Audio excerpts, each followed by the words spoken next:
saudara sekalian, sebenarnya ya kalau kita pelajari meditasi ini sudah dikenal oleh orang-orang Jawa sejak lama sekali ya. Seperti misalnya ada pepatah ya,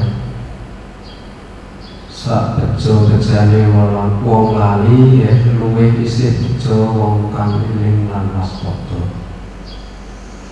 Eling ya, kalau di dalam agama Buddha ya, hidup dengan penuh kewaspadaan, hidup dengan penuh kesadaran ya. Dan kalau dikaitkan dengan syair Dhammapada yang diajarkan Sang Buddha ya, apamado amatang padang ya, pamado majuno padang, apamata namiyanti ye pamata yata mata. Jadi orang yang tidak lengah ya tidak akan mengalami kematian ya. Artinya kematian di sini bukan kematian fisik ya, tapi tidak terjadi, artinya tidak mengetahui apa yang sedang berlangsung. Kalau misalnya ada kebencian yang masuk ya, atau mempengaruhi batin ya, orang itu tidak mengetahui sama sekali bahwa kebencian ya masuk ke dalam batin, mempengaruhi ke dalam batin, muncul di dalam batin ya, dan tidak tahu harus berbuat apa.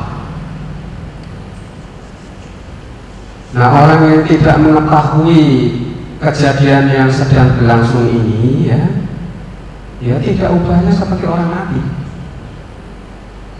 Anda tidur ya, pules, ada suara kira-kira mendengar enggak? Ada halilintar, suara halilintar mendengar enggak? Suara mobil dipanggil-panggil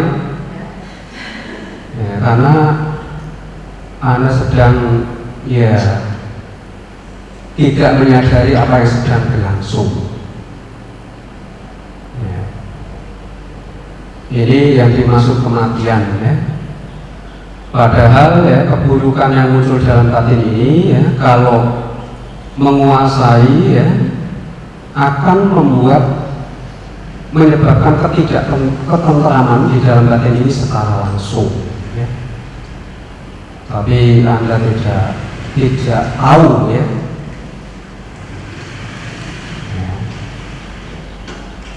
Sedangkan orang yang lengah ya, tak ubahnya seperti orang mati. Kalau ada, Anda pasti memperhatikan di dalam masyarakat ya, atau mungkin keluarga, ada orang marah ya, langsung aja marah. Sering memperhatikan, mau ngomong kata-kata dengan penuh kebencian langsung aja ngomong, mau mukul orang langsung mukul ya. Dia tidak mengetahui sama sekali ya tentang baik dan buruk. Padahal hal itu sedang berlangsung ya, berproses di dalam batinnya sendiri. Nah, Bapak Ibu saudara sekalian ya, jadi kalimat Jawa itu sak bejo bejane wong lali luwih isih bejo wong kang waspada ya. Semujur-mujurnya ya orang yang lengah ya masih lebih mujur ya orang yang selalu eling lan waspada. Dan hidup di dalam waspadaan ini sangat ditekankan oleh Sang Buddha. Kalau Anda mempelajari ya Sang Buddha sampai bisa, atau Petapa Gotama sampai bisa menjadi kebudayaan juga karena mempraktekkan ya gaya hidup yang penuh kewaspadaan ini. Karena yang namanya kekotoran batin ya, nanti menggambarkan kekotoran batin ya, fisik ini bisa kotor enggak? Kalau ada kekotoran fisik, apa yang harus Anda lakukan? Membersihkan ya. Kalau Anda berkeringat, ya badan juga kotor, tetap dipakai, apakah ada rasa nyaman? Tidak akan ada. Dan Anda pasti tahu apa yang harus dilakukan. Tetapi yang namanya kekotoran batin yang bisa muncul setiap saat ya. Kita ini punya 6 indria ya. Ya, kekotoran batin bisa muncul melalui salah satu dari 6 indria. Ya, Bante tadi di depan mengatakan kalau kekotoran jasmani itu muncul membuat tidak nyaman ya. Membuat hidup ini rasanya tidak enak ya. Badan rasanya tidak enak ya.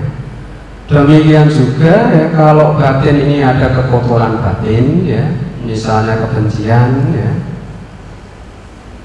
kegelisahan, kekhawatiran ya, ketakutan ya, pokoknya segala macam sifat batin yang tidak baik muncul ya pada saat indria ini kontak dengan objeknya ya, maka batin kita ini menjadi tidak tentram, tidak tenang ya. Kalau orang itu bijaksana ya, mestinya bisa mengetahui hal ini ya, dan bisa menganggap apa ini sangat penting untuk diperhatikan ya. Berarti sendiri kalau di Wisma ya, karena yang tinggal anak-anak asuh juga ya sekolah membersihkan tempat hanya kalau sore ya, sehingga putih ya harus dibersihkan sendiri.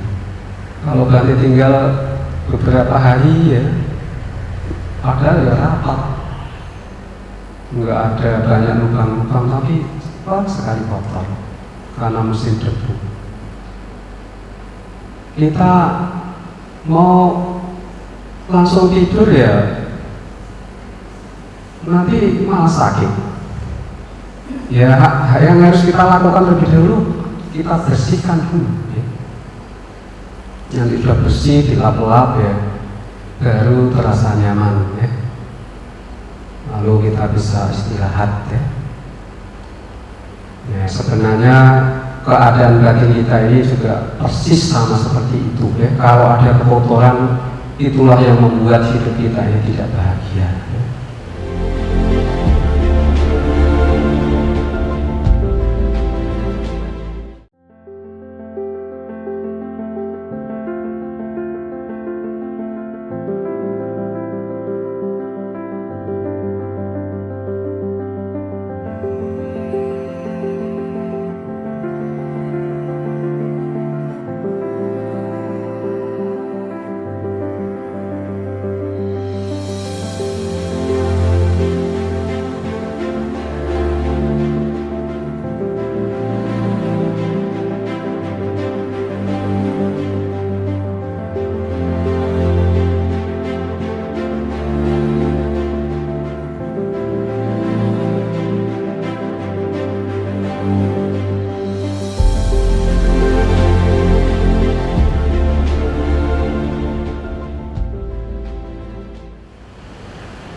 Supaya batin ini bisa diketahui ya, kapan muncul kekotoran batin ya, kita harus meditasi ya.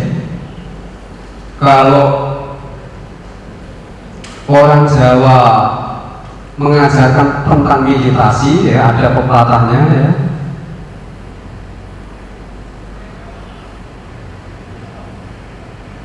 Matet aji wancondriyo.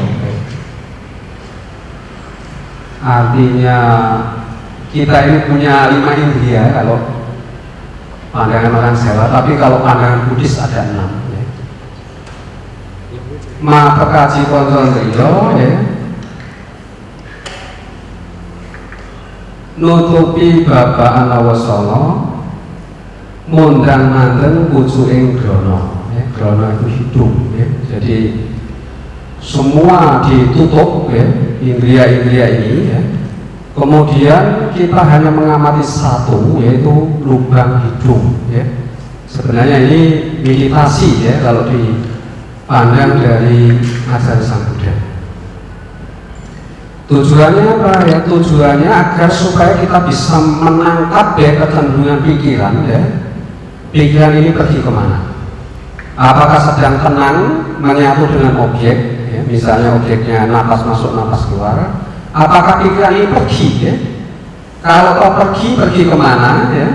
Dan sedang memikirkan apa, ya? Karena pikiran ini kalau pergi memikirkan sesuatu berdasarkan kebencian, ya. Pernah enggak pikirannya pergi ingat sesuatu yang membuat Anda benci? Pernah?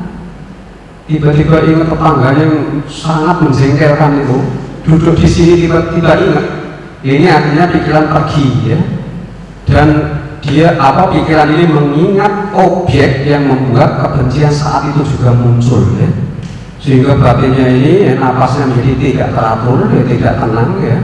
Ketenangan hilang, ketentraman juga tidak ada, ya. Yang ada hanya benci, kesel, ya. Dan ini bisa berlangsung lama kalau tidak diketahui. Tujuannya itu, ya.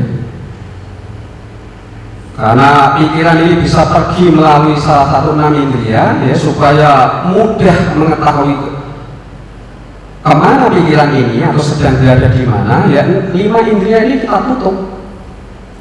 Indria mata tidak digunakan untuk melihat.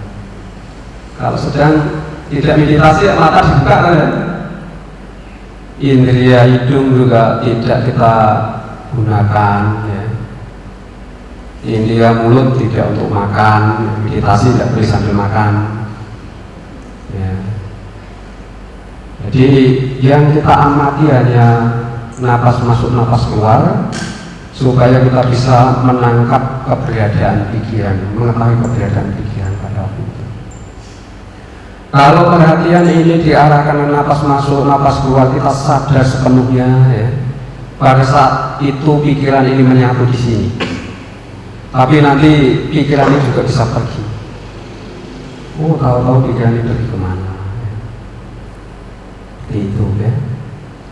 Sehingga karena kita mempelajari, ya, ngamati pikiran ini secara terus-menerus, ya, lama-lama kita akan mengetahui cara mengendalikan, ya. Dan selama kita belum bisa mengendalikan, memang kita yang dibuat susah, ya. Pikiran pergi, ya. Dia tarik kembali, diarahkan ke sini, pergi lagi, ya. Ya, kalau pikiran pergi, kadang-kadang batin ini dikuasai ngantuk, ya. Nggak pergi lagi, ngantuk, ya. Ngantuk, ya. Ditahan, ngantuk sekali. Dari macam-macam rintangan batin muncul. Nah, Bapak Ibu saudara sekalian, ya, Pertapa Gautama, ya, dalam mengembangkan jalan, ya, sampai menjadi orang yang maha sempurna, ya, ada 7 faktor yang dikembangkan dengan sangat baik dan sempurna, ya. Ya, kalau dalam Parita, ya, sering Anda baca Pujangga Parita, ya, 7 faktor penerangan sempurna, ya. Yang pertama adalah sati, ya. Sati itu perhatian yang bijaksana, ya. Artinya, ya, saat Anda bernapas, ya, supaya kita bisa hidup benar-benar saat ini, ya, kita harus menyadari pernapasan yang sedang berlangsung ini, ya. Karena ini berproses saat ini juga, ya. Napas masuk, napas keluar, napas masuk, napas keluar. Sati ini, ya, harus kita latih terus-menerus, ya. Di mana sati ini digambarkan oleh Sang Buddha, ya, seperti kalau misalnya Anda punya kebun, ya, Sati ini sang penjaga kebun. Kebun itu umumnya ditanami apa? Ya kita mau apa, tanam di situ. Oh yang berharga ya, yang nanti akan menghasilkan hasil terbaik. Nanam mangga, nanam durian, nanam kacang, ya. Supaya tanaman ini tidak rusak ya, harus dijaga ya. Kalau misalnya ada sapi ya liar yang mau makan ya, penjaga inilah yang akan melindungi tanaman itu ya. Dan penjaga inilah yang menjamin tanaman itu nanti akan bisa tumbuh sampai berbuah memberikan hasil terbaik ya. Artinya pikiran yang punya kecenderungan keluar inilah ya yang diibaratkan apa, binatang liar yang akan merusak ya tanaman itu gambarannya. Jadi kalau pikiran ini keluar ya, ketenangan ini bisa hilang ya. Ketenangan di dalam batin, ketentraman ini akan hilang ya.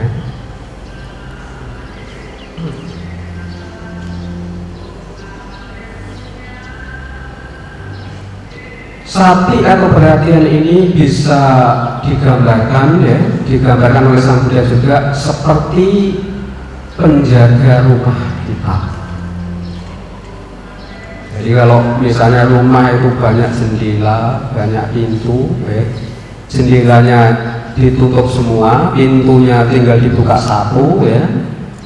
Ini cara mudah untuk mengamati apa yang sedang masuk, apa yang sedang keluar ya.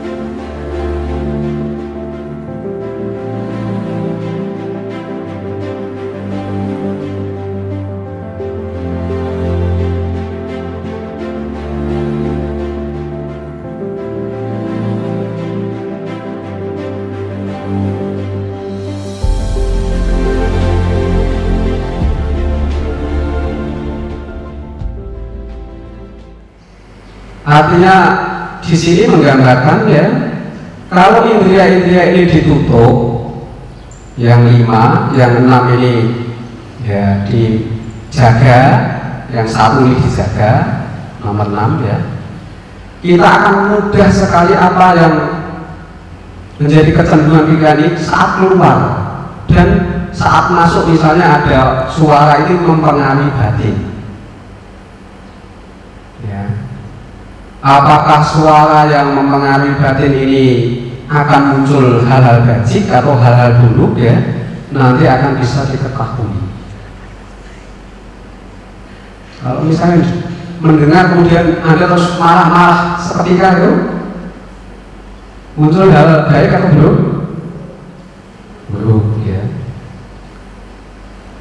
Kalau misalnya pikiran ingat ya, wah anak saya nanti bisa tahu makanan yang saya simpan nggak ya, saya tadi lupa. Ini berarti ya ada rasa kasih sayang yang tertuju ke anak ya. Ada hal bajik yang muncul ya. Jadi melalui latihan perhatian benar ini ya, baik dan buruk yang muncul dalam batin akan bisa diketahui keberadaannya. Dan apa yang harus kita kembangkan kita sudah tahu. Jadi seperti penjaga rumah, misalnya ada orang masuk ngambil barang berharga di dalam rumah, Anda tahu, ya, karena Anda berjaganya. Ya. Dan setelah mengetahui orang masuk itu semua tidak jenis orang baik semua, ya, mungkin ada orang yang berniat merampok, ya, kita punya hak, ya, punya kekuatan, punya wewenang nyetop yang tidak baik, orang yang tidak baik, ya. Betul tidak? Kita punya kekuatan untuk mengendalikan, ya, pikiran buruk ini, hal-hal yang buruk ini tidak menguasai batin dengan kekuatan perhatian benar. Ya. Kalau Anda pernah membaca di dalam Brahmawihara, ya, ada jenis kebahagiaan luhur, ya. Kebahagiaan luhur ini, ya berupa ketenangan, ya, kasih sayang yang besar, ya, kesabaran yang kuat, ya, belas kasihan yang besar, ya. Ini kebahagiaan luhur. Anda disakiti kayak apa, ya? Kalau Anda punya kesabaran yang kuat, ya, dia apakah bisa menyakiti Anda? Kalau kesabarannya kuat, ya, tidak bisa, ya. Karena kita punya hak, ya, menderita dan tidaknya diri kita adalah kita sendiri. Mau mengambil hati, pernah mendengar, ya, wes orang usah diambil hati, gitu, ya. Artinya sudah tidak peduli kita dia mau ngomong apa, mau menyakiti seperti apa, sudah tidak usah diambil hati. Ini artinya kita punya hak, ya, punya kekuatan yang menolak, ya, supaya kesusahan tidak masuk ke dalam hati. Ini perumpamaan tentang sapi, bujanggo sapi sangkano. Kemudian damanang wicayo, ya. Kalau misalnya, ya, dalam meditasi mengamati napas masuk napas keluar, ya, kemudian tiba-tiba kita tidak ingat apa-apa. Wah, saya ini lagi meditasi, ya. Ya, ternyata diselidiki, ya, tahu menyelidiki, ya. Misalnya di rumah Anda ini ada suara yang aneh, kan perlu diselidiki, ya, suara apa itu? Apakah kunci pintunya itu lepas, ya? Nanti Anda akan tahu, ya. Jadi kadang-kadang dalam meditasi ini ada, ya, kecenderungan pikiran yang harus kita selidiki, ya, atau ada perintah batin yang perlu diselidiki. Kok saya ini kalau meditasi mudah sekali tidur, ya? Soalnya ada orang yang duduk aja bisa tidur, mungkin berdiri juga bisa tidur. Bahaya nggak kalau berdiri bisa tidur? Nanti kalau di jalan raya berdiri tidur, ya, ya. Penyelidikan, ya, penyelidikan apakah ada hal-hal yang baik atau hal-hal yang buruk yang membuat latihan kita ini tidak bisa maju, ya. Ini perlu kita selidiki, ya. Menyelidikinya di dalam hati, ya. Ya. Kok saya ini badannya rasanya nggak nyaman, ya. Kenapa, ya? Ternyata setelah diselidiki, ya, duduknya misalnya sudah terlalu condong ke depan sehingga menekan bagian kaki yang depan, ya, sehingga itu yang menyebabkan tidak nyaman, ya. Itu akan bisa diketahui, ya. Ini penyelidikan. Banyak sekali hal-hal yang perlu kita, ya, atasi, ya, dengan penyelidikan dhamma ini. Kemudian yang ketiga, ya, bojanggo sati sangkato damanang wicayo, ya, wiriyang, ya, Meditasi ini harus punya wirya yang cukup, ya. Tidak boleh bermalas-malasan, ya. Ya, kita harus kerja keras dengan penuh semangat, ya. Jadi sifat malas, sifat lesu, ya, harus dikalahkan, ya.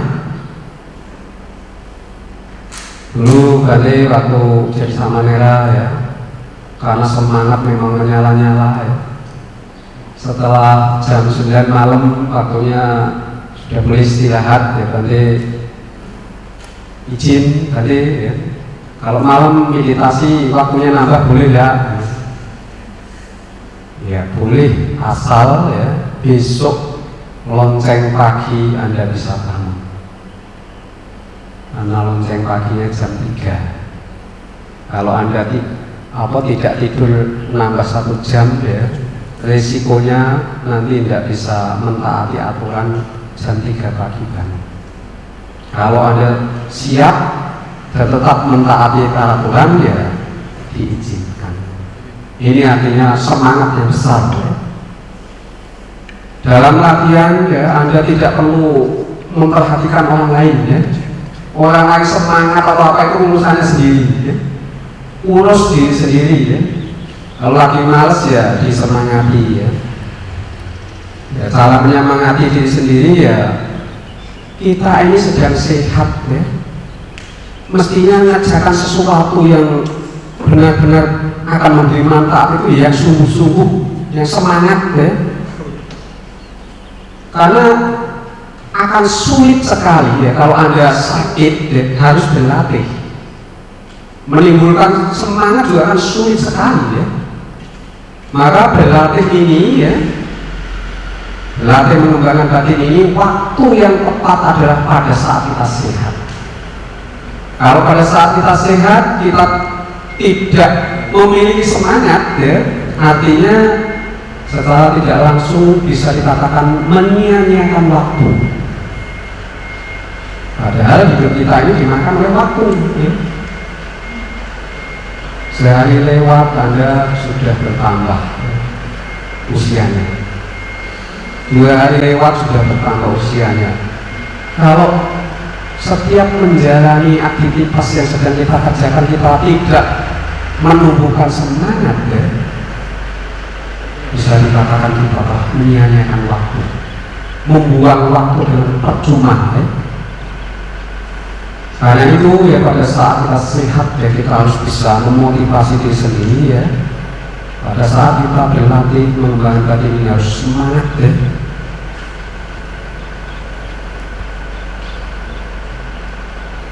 Dan semangat ini perlu dikembangkan sampai menjadi kekuatan. Saya rasa ini yang saya sampaikan, ya. Terima kasih atas perhatiannya.